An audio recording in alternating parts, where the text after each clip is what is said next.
তখনই তারা বলেছে আমাদের ড্রোন আর মিসাইলে যেতে হবে, কারণ আমাদের নিউক্লিয়ার ওয়েপন্স দিয়ে যুদ্ধ করা যায় না এবং বিদেশের অস্ত্র দিয়েও যুদ্ধ করা যাবে না। আমাদের নিজেদের সক্ষমতা বাড়া 2005-এ কিন্তু আচ্ছা, আমরা যখন কথা বলছি পৃথিবীর সবচেয়ে largest number of women scientist in the world per capital হলো ইরানে। ইরানে। আমেরিকার যে অর্থনৈতিক কাঠামো আছে সেই কাঠামোতে যুদ্ধ না করাটাই অস্বাভাবিক, যুদ্ধ করাটাই স্বাভাবিক স্বাভাবিক। কোনো না কোনো জায়গায়। আমেরিকা হলো একমাত্র দেশ যে এখনো নর্মাল হয় নাই। আচ্ছা। এখন নর্মাল তাহলে হতেই হবে আজকে নয় কালকে।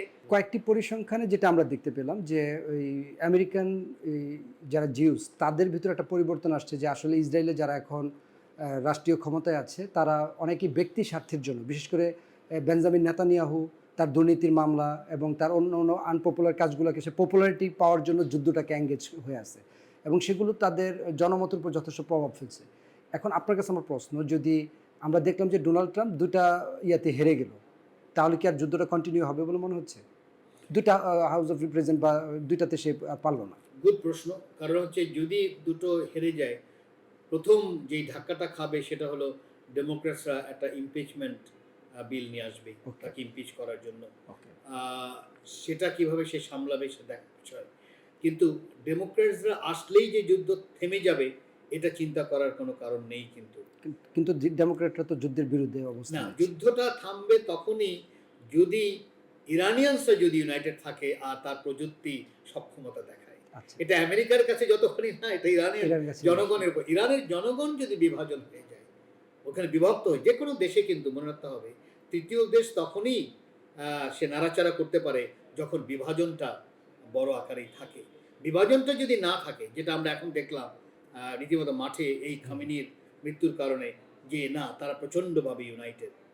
এই ইউনিটি আর ওই প্রযুক্তি এই দুটো যদি ধরে রাখতে পারে ইরান, তাহলে এই যুদ্ধ বেশি দিন চালাবে না। যে কোনো বলে টলে সে আস্তে করে চলে যাবে, সে ডেমোক্রেটসও আস্তে আস্তে চলে যাবে। কিন্তু যদি ইন দ্য মিন টাইম, আমরা জানি না, বিভাজনের জন্য কাজ করে যাচ্ছে, কারণ অর্থনীতির প্রেশার দেওয়া হবে আরও, সেই অর্থনীতির প্রেশারে কী হবে আমরা জানি না। ওই জায়গায় একটু দেখার বিষয়। তবে আপাতত বোঝা যাচ্ছে যে ইউনিটিটাও আছে এবং প্রযুক্তিটাও আছে। কারণ যেটা আমরা ভুলে যাচ্ছি যে এই যুদ্ধটা ইরান গত 20 থেকে 25 বছর প্রস্তুতি ছিল তার। আচ্ছা, মানে যেই তাদের যে যে যে মেকানিজম আমরা দেখলাম। যে মেকানিজম, তার যে ন্যাশনাল সিকিউরিটি স্ট্র্যাটেজি যেটা 2005-এ তৈরি করেছিল, তখনই তারা বলেছে যে আজকে নয় কালকে ইসরায়েল আমেরিকা অ্যাটাক করবে, আমাদের কি করতে হবে।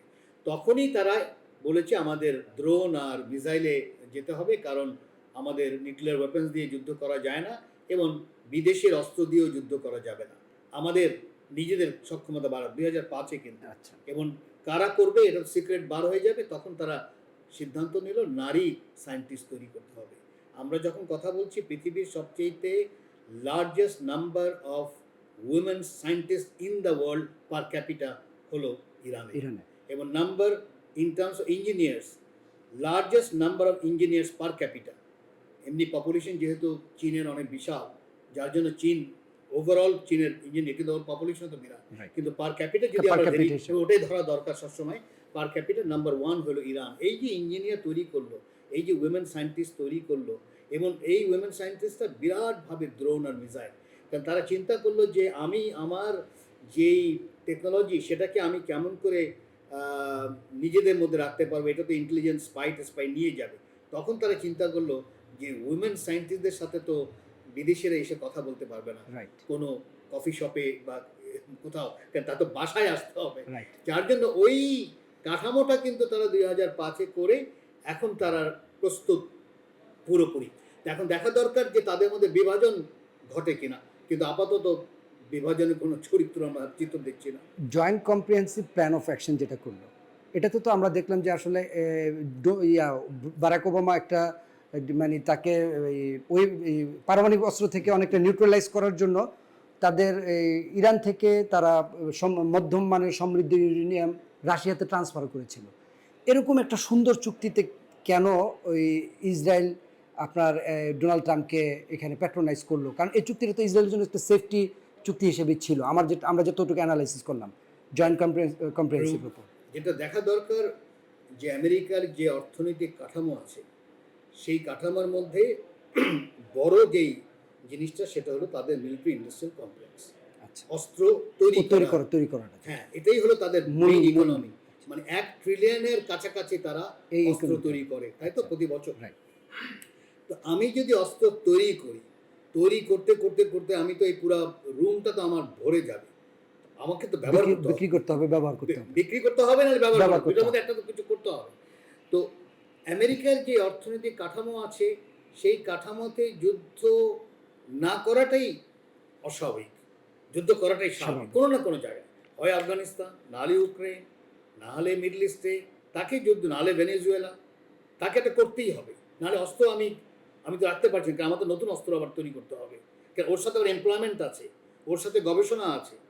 বিভিন্ন যে বিশ্ববিদ্যালয় আমরা দেখি নাম করা, সবাই কিন্তু এই মিলিটারি ইন্ডাস্ট্রিয়াল কমপ্লেক্সেরই অংশ, এবং সেখানে বেতন পাচ্ছে ইত্যাদি। তো এটা তো রাতারাতি পরিবর্তন করা যাবে না। Right. এবং ওটাই কিন্তু ডোনাল্ড ট্রাম্প চেষ্টা করেছিল প্রথম দিকে, প্রথম কয়েক মাস ইত্যাদি, যে আমি এটা পরিবর্তন করব, সে ভেবেছিল। কিন্তু পরে দেখা গেল সেও ওই মিলিটারি ইন্ডাস্ট্রিয়াল কমপ্লেক্সের খপ্পরে পড়েছে। এই যুদ্ধগুলো তো আমেরিকাকে পরাশক্তি থেকে আস্তে আস্তে ক্ষয়িষ্ণুতার দিকে নিয়ে যাচ্ছে, এটা তো তারা জানেও, তারা অ্যানালাইসিসও করছে। তাহলে কেন এই আত্মঘাতী সিদ্ধান্তের দিকে যাচ্ছে? যে কোনো গ্রেট পাওয়ার, মনে রাখতে হবে যে একটা সময় অনেকটা অন্ধ হয়ে যায় চিন্তা ভাবনা, কারণ সে তো গ্রেট, আচ্ছা, এবং তাকে তো সমুদ্রও গ্রেট গ্রেট বলতে বলতে বলতে সে বিশ্বাসই করে না যে তার এখান থেকে সরে যেতে হবে, সে ওটাকে ধরে রাখতে চায়, ওই গ্রেটনেস। এটা ইতিহাসের সব গ্রেট মনে রাখতে হবে। স্পেন, পর্তুগাল, এরাও কিন্তু বিরাট ব্রিটেন, এম্পায়ার ছিল, ব্রিটেন, মঙ্গোলিয়া, মঙ্গল, রোম, এমনকি রাশিয়া, সোভিয়েত ইউনিয়ন, সোভিয়েত বিশাল। Union, right. কিন্তু এরা সবাই এখন নর্মাল দেশ হয়ে গেছে, হ্যাঁ, তাই না? একেবারে normal। স্পেন, পর্তুগাল হ্যাঁ। নর্মাল দেশ, তাই তো। আমেরিকা হলো একমাত্র দেশ যে এখনো নর্মাল হয়নি। আচ্ছা, এখন নর্মাল তাকে হতেই হবে আজকে নয় কালকে। এখন এই নর্মাল হওয়ার মানসিকতাটা এখনো সবার জন্য তৈরি হয়নি।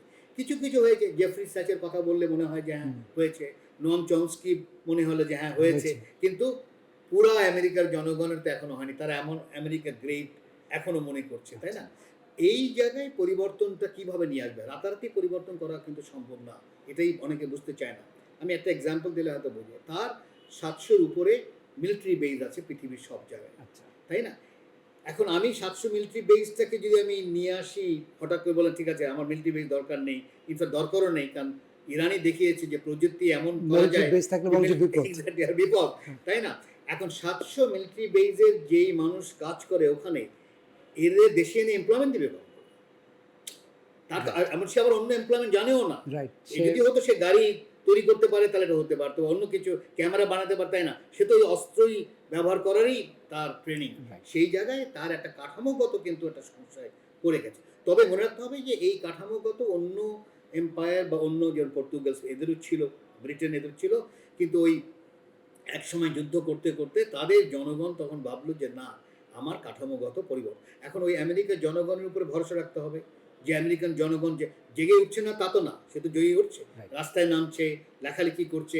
জেফ্রি স্যাচের মতন তো আরও 10টা জেফ্রি স্যাচ বার হয়েছে, তাই না? রাইট। এই জিনিসটা যখন বাড়তে থাকবে, এবং এরা যখন নির্বাচনে যখন বলবে যে না আমি আর তোমাকে দরকার নেই, ওই জায়গায় এখনও আমেরিকা যেতে পারেনি। এখনও মানুষ আশায় আছে, কারণ তার ইকোনমি তো বিশাল, এটাও মনে রাখতে হবে। এখনও তো ছোটোখাটো ইকোনমি না, তার ইকোনমি এখনও বড়, মানে কমে গেছে রিলেটিভলি। এখন এই যে রিলেটিভ কমে যাচ্ছে, এই জায়গায় পরিবর্তন যদি করতে হয় তাকে, যেই লিডারশিপটা দরকার, যেই কাঠামো, যে করতে চাইবে তার তো জীবন নিয়ে টানাটানি হয়ে যাবে, তাই না? মানে এখানে ইসরায়েলের যে লবি, সেও তো বিশাল। মানে এখন অনেকে বলা হয় যে কি জন এফ কেনেডিকে মেরেছে সেটাও বলে ইসরায়েলি জড়িত ছিল, তাই না? এত বলা হচ্ছে। তো তাই যদি হয়ে থাকে, এই ডোনাল্ড ট্রাম্প এই ধরনের যুদ্ধ না যুদ্ধ এটা যদি সে না করে, তাহলে তো তার জীবনকে নিয়েও চিন্তার একটা ব্যাপার আছে। যার জন্য আমি মনে করি যে ওই খেলা তারা খেলবে। এখন ভরসা রাখতে হবে আমেরিকার জনগণের উপর। আমি মনে করি যে আমেরিকার জনগণ অলরেডি ইন্ডিকেশন দিচ্ছে যে তারা যুদ্ধ চাচ্ছে না, তারা অন্য ধরনের অর্থনীতি চাচ্ছে, কিন্তু সেই অন্য ধরনের অর্থনীতিটা এখনও পুরোপুরি হয়ে ওঠেনি।